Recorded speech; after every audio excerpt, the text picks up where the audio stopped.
Hi, friends. Over the last week or so, I've been slowly rolling out and teasing parts of my policy relating to healthcare and insurance. I'd like to applaud Senators Sanders and Warren and other advocates of Medicare for All and similar programs. They're taking steps in the right direction.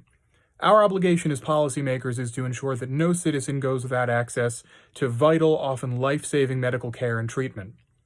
Unfortunately, those steps, while in the right direction, aren't targeting the root of the problem.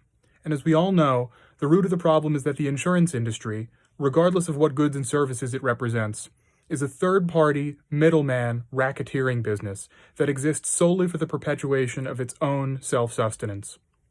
What I mean is that when arbitrary increases in insurance premiums for things like malpractice and liability insurance force doctors and other service providers and manufacturers to increase the costs of their goods and services to us, the consumers and the patients, us, the consumers and the patients, are forced to invest in increasingly high rates of our own insurance to accommodate those increases.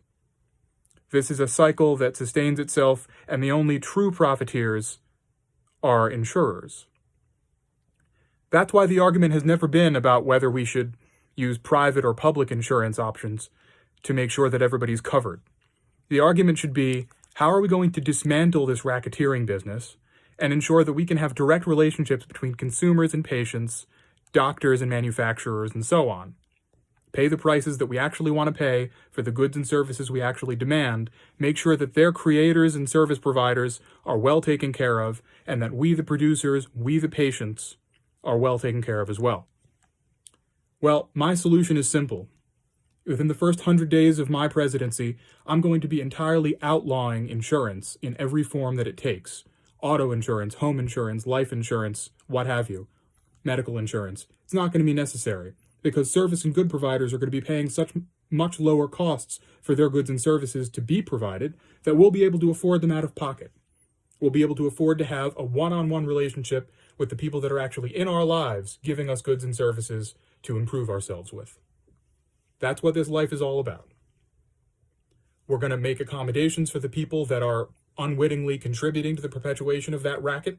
We're going to make sure that universities and other trade schools are able to retrain them. We're going to subsidize them to do so.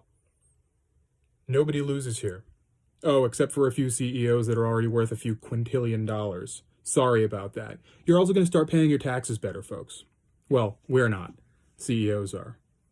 Thanks a lot for your time, Shepherd 2020.